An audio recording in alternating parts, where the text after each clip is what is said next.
Hey guys, welcome back to another video. Now today's video is night 2 of my WrestleMania.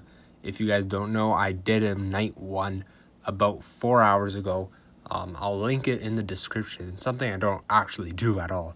So after this video, go back and look at the night 1. It was about a 10-minute video, so I'm going to make this video a bit shorter, but something I really don't say is, if you guys are new, subscribe. My goal is 1,000 subs by July 1st. You're probably wondering why July 1st. That's when I started this YouTube channel. So I'm trying to get 1,000 subscribers by the 1 year mark. I think we could do it. We're like at 650 or something. But let's get right into this. So the first match I have, if you guys did not know, I predicted Natalya and Tamina to win the tag team turmoil to face Shayna Baszler and Nia Jax. I think Baszler and Jax are going to retain, mainly because this match was literally last minute, and I don't see them losing the title if this was a last minute match. That's pretty much it for this. The WWE Intercontinental Champion, it is a Nigerian drumstick fight match, something like that. Don't know what the hell that is. I'm curious. I'm very curious to see what the stipulation is. Is it just going to be like drums around the ringside? I really don't know. You guys know me. I like Apollo Crews' new character. And yes, I will agree. The accent is a bit too much. All right. It's not his actual voice. Obviously, it's not. I think the accent is too much. But he finally found a new character, a new gimmick. And that's what I like. Apollo Crews has been this smiling babyface since he's been on the roster, and he's been on the roster for quite some time now. It's about time he finally got a new gimmick. And I said it at Fastlane. These two fought at Fastlane. And I said Apollo Crews better win this match, or else no one, and I mean no one, is going to care about this gimmick. And what happened? The match happened at Fastlane.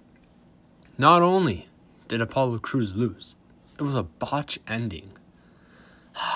So, I'm going to say it again. Apollo Crews needs to win this match, and I think he will.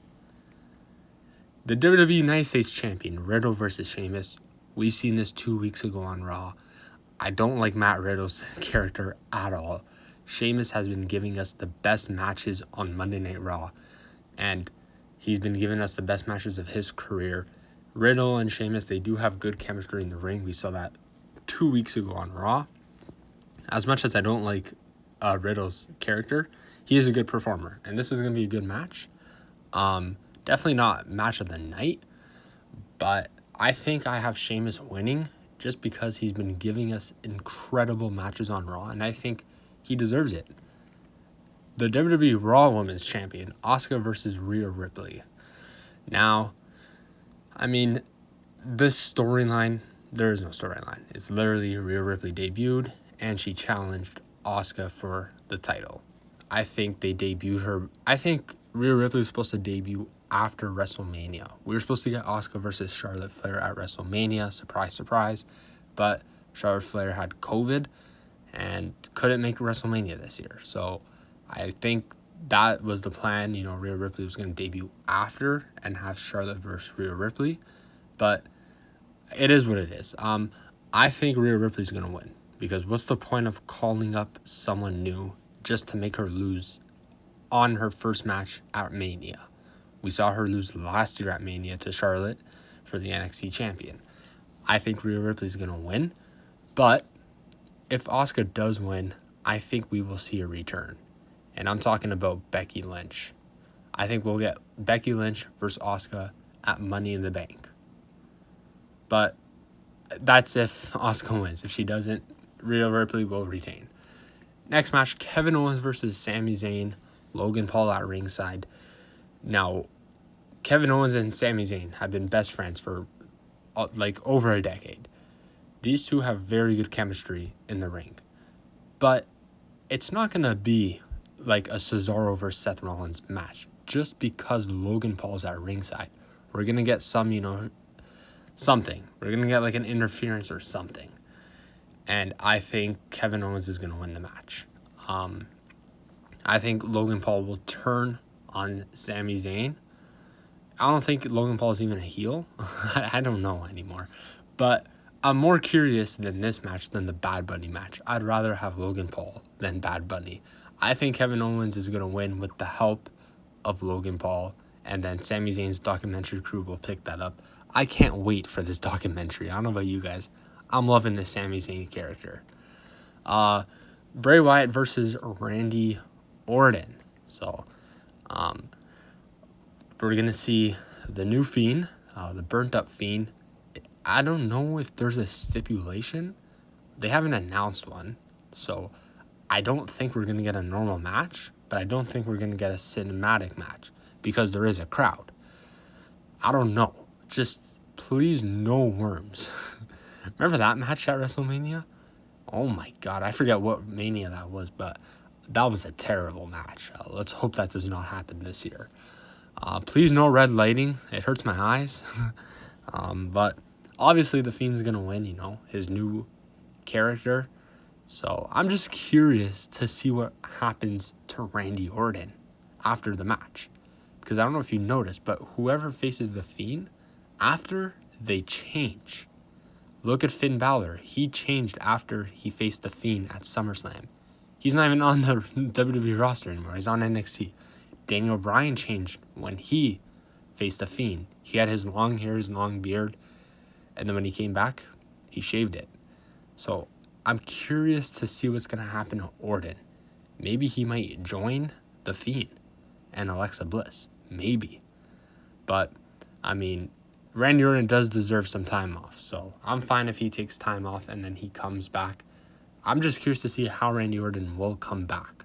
Because whoever faces the Fiend and loses comes back with a new character. And I'm curious to see Randy Orton's new character. And then this is obviously going to be the main event of WrestleMania. I don't know the order of the match card, but I know this is going to main event WrestleMania Night 2, obviously. The Universal Championship, Daniel Bryan versus Roman Reigns versus Edge. Now, I'm in the minority. I'd rather see Roman Reigns versus Edge. One, because Edge won the Royal Rumble. He literally deserves this. And two, unpredictable. When we were getting Roman Reigns versus Edge, I'm like, okay, this is actually unpredictable.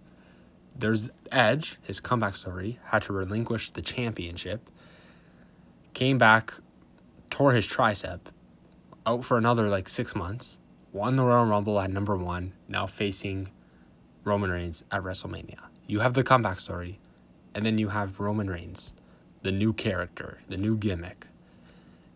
Roman Reigns is at his best. So, and then Daniel Bryan comes in, and we're like, okay, this is obvious. It's obvious. I'm going to tell you what the hell is going to happen. If you guys don't know, well, no spoilers. This is not a spoiler. I'm just giving you my opinion. I think this is the most obvious. Daniel Bryan is in the match to take the pin. So now it goes down to who's going to win, Roman Reigns or Edge. We're back at the starting point. Daniel Bryan is literally just in this match to take the pin. So the other, has a cover-up. I think Edge is going to win. It's pretty obvious. I think this is a way so Roman Reigns doesn't look weak. This is the reason why it's a triple threat match. Daniel Bryan is simply here to take the pin. I'll be surprised if Daniel Bryan wins. I will. But no way he's winning. I think Edge will cover Daniel Bryan, and then we'll get Roman Reigns versus Edge sometime in the near future. Maybe SummerSlam. So, I do have Edge winning this match. Daniel Bryan is taking the pin. But if Edge doesn't win the match, then Roman Reigns winning the match. I'm telling you, Daniel Bryan's taking the pin. I'm 100% sure of that. That's the reason why he's in the match. So, that is this year's WrestleMania. What I like about this is no part-timers. Now, obviously, Shane McMahon's a part-timer, but that whole storyline is stupid. No pun intended. But yeah, the lack of part-timers. No Triple H, no John Cena, no Undertaker, no Goldberg, no Brock Lesnar. We're in a new era. We are in a new era. So, I'm curious to see what's going to happen. I'm personally looking forward to night 2 more than night 1. It's better matches on night 2. Night 1, I'm looking forward to Bianca Belair versus Sasha Banks. It's literally the only match I care about. Night 2, obviously the Universal Champion, The Fiend versus Orton, Owens versus Sami Zayn, Asuka versus Rhea Ripley is going to be an amazing match. Riddle versus Sheamus is going to be an amazing match. Big E and Apollo Crews is going to be an amazing match.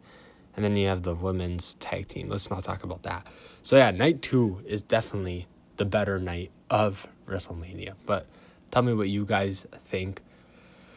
Personally, I cannot wait for WrestleMania. We're getting the crowds back, and let's be grateful. So other than that, peace and the road to 1K.